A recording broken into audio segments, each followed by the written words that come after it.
Olá pessoal, meu nome é Priscila, eu sou neurologista, tenho o prazer de falar um pouquinho para vocês aqui no Espaço Saúde do nosso jornal e hoje eu vou falar um pouquinho sobre o AVC, é a sigla para acidente vascular cerebral, também chamado de AVE, acidente vascular encefálico e popularmente conhecido como derrame, que é uma das principais causas de morte e de incapacidade no mundo. Vamos começar falando que existem dois tipos básicos de AVC. O AVC isquêmico, que é a maioria deles, cerca de 80%, quando ocorre o entupimento de algum vaso sanguíneo, geralmente causado pela formação de algum coágulo, pode ser no coração ou pode ser em alguma plaquinha de gordura dentro das artérias. E também existe o AVC hemorrágico, quando ocorre um sangramento dentro do cérebro ou no entorno dele. E acho que todo mundo deve estar se perguntando, nossa, e quais são os principais fatores de risco? O envelhecimento é um deles.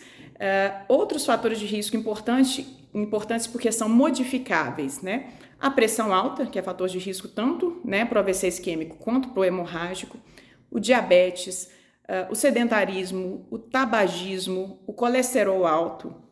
As doenças cardíacas também são fatores de risco, O infarto, a insuficiência cardíaca, arritmias, as doenças nas válvulas cardíacas, que são fontes, às vezes, de trombose ali, dentro do coração, que formam os coágulos que se deslocam para o cérebro, provocando os AVCs.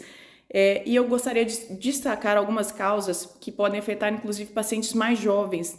As doenças hematológicas, doenças do sangue, que aumentam a coagulabilidade do sangue, aumenta a probabilidade de formação de trombos, de coágulos, que são conhecidas como trombofilias, existem vários tipos.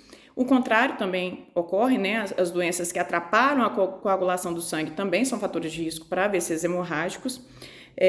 As doenças que provocam inflamação nos vasos sanguíneos, doenças reumatológicas, algumas infecções.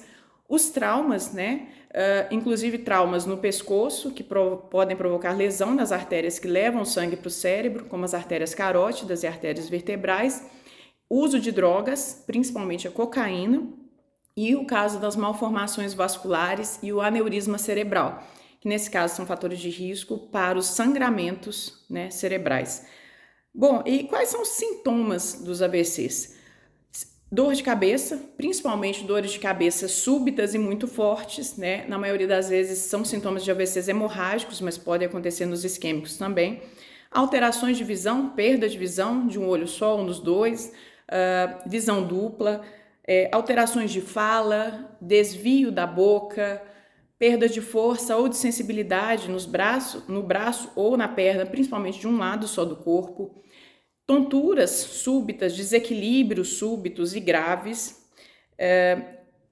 E é importante a gente ressaltar que todos esses sintomas, eles acontecem de maneira abrupta, de súbita, São sintomas que evoluem em poucos minutos e horas. Ou a pessoa pode ter dormido bem e acordou com esses sintomas. Em todos os casos, é importante levar a pessoa imediatamente ao hospital. Por quê? Mesmo naqueles casos, às vezes, que o sintoma começa a diminuir em poucos minutos, isso pode ser um prenúncio de que algo pior está por vir. E a gente não deve tomar nenhum remédio em casa. Se a gente detectou a pressão alta, não tome remédio para pressão por conta própria, não tome AS em casa antes de chegar no hospital, porque a gente não sabe que tipo de AVC é. A gente pode piorar o quadro. E quando a gente procura o hospital rapidamente, existem tratamentos que podem diminuir as sequelas do AVC. E, obviamente, o risco de morte, de complicações. Então, eu espero que esse vídeo ajude a quem tem algum fator de risco a se prevenir e que as pessoas saibam como identificar esses sinais de gravidade e procurar rapidamente o hospital. Um abraço, gente, eu agradeço muito pelo convite.